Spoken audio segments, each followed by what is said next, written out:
Olá! Hoje a gente vai abrir uma caixa de ferramentas, só que uma bem diferente. Em vez de martelo e chave de fenda, a gente vai encontrar ideias. Vamos descobrir como a filosofia, tanto a antiga quanto a mais moderna, pode nos dar as ferramentas para não só sobreviver às crises, mas quem sabe até prosperar com elas.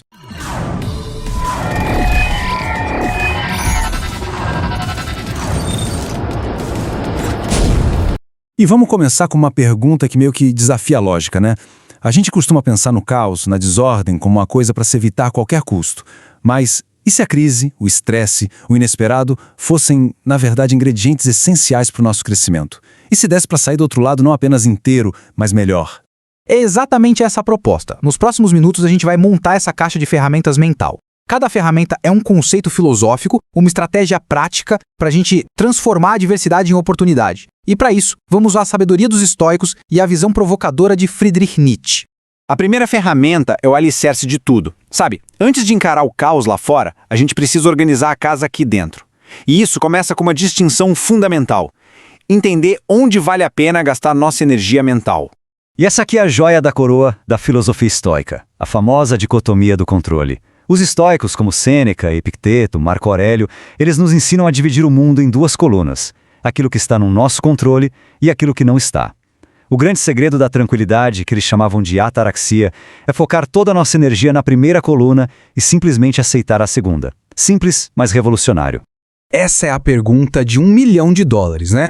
Porque na teoria parece fácil, mas quando a pressão aperta, quando a emoção vem com tudo, como é que a gente aplica essa lógica? Como se cria aquele espacinho entre o que acontece e a nossa reação? A resposta está aqui. Metacognição. É a habilidade de dar um passo para trás e olhar para os próprios pensamentos como se fosse um espectador. Em vez de se afogar na raiva ou no medo, a metacognição permite que a gente pare e pense: opa, tô sentindo raiva. Por quê? Essa situação está no meu controle? Qual é a melhor forma de agir agora? É o músculo mental que nos ajuda a usar a ferramenta histórica na vida real. Ok, agora que a gente já tem a base do controle interno, vamos adicionar uma nova camada: a direção. Se os estoicos nos deram a serenidade para aguentar o tranco, Nietzsche vem para nos dar o motor. Porque não basta só ter paz, é preciso ter um impulso para seguir em frente, principalmente quando o caminho fica difícil. É preciso ter um propósito. E ninguém resumiu isso melhor. Aqui, a perspectiva muda totalmente. Enquanto os estoicos buscavam a tranquilidade se afastando do que não controlam, Nietzsche nos convida a encontrar um propósito tão forte, mas tão forte, que nos faça abraçar as dificuldades. Um porquê claro funciona como uma âncora psicológica que transforma a dor em sacrifício e o obstáculo em apenas uma parte da jornada. E olha, isso não é só uma ideia bonita não. Ter um propósito claro gera benefícios muito concretos. A resiliência, a nossa capacidade de se recuperar, aumenta drasticamente. O foco fica muito mais nítido, ajuda a gente a não se perder com distrações e a motivação passa a vir de dentro para fora, de um jeito contínuo, sem depender de validação externa. Certo. A primeira ferramenta nos ensina a encontrar paz no meio da tempestade. A segunda nos dá um motivo para continuar navegando. Agora, vamos para o nível avançado.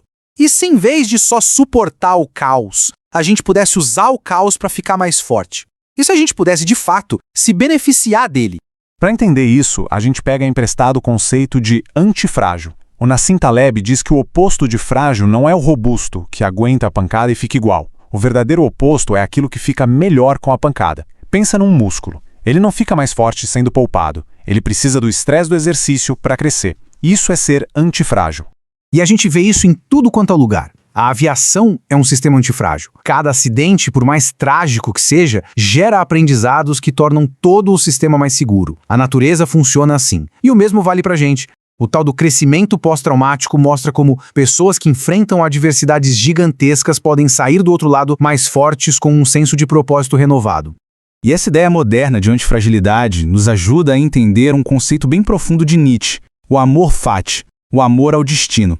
Isso vai muito além de uma aceitação passiva, resignada. É um amor ativo por tudo que acontece, um desejo de que nada, absolutamente nada, seja diferente. É abraçar cada desafio, cada dor, como uma parte necessária da sua história, a matéria-prima da sua força.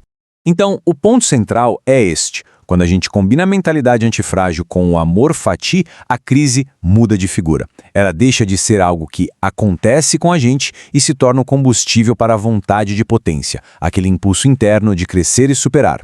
O obstáculo vira o caminho. E isso nos leva à conclusão onde todas essas ferramentas se juntam. O estoicismo, o propósito, a antifragilidade, tudo isso aponta para uma visão final. A de que nós não somos seres passivos, mas criadores ativos de nós mesmos.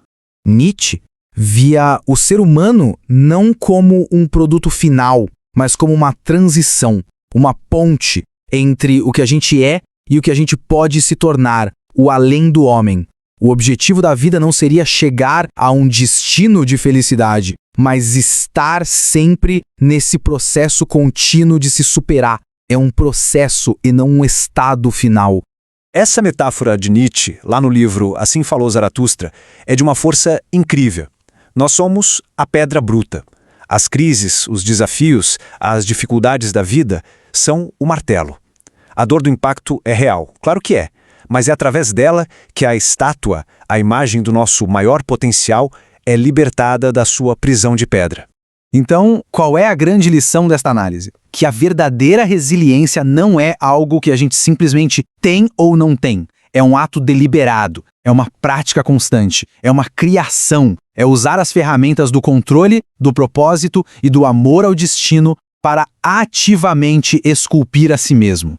E assim, a gente termina com uma pergunta para ficar ecoando. Com as pedras e os martelos que a vida oferece, qual é a obra de arte que cada um se esforça para criar? Obrigado por acompanhar!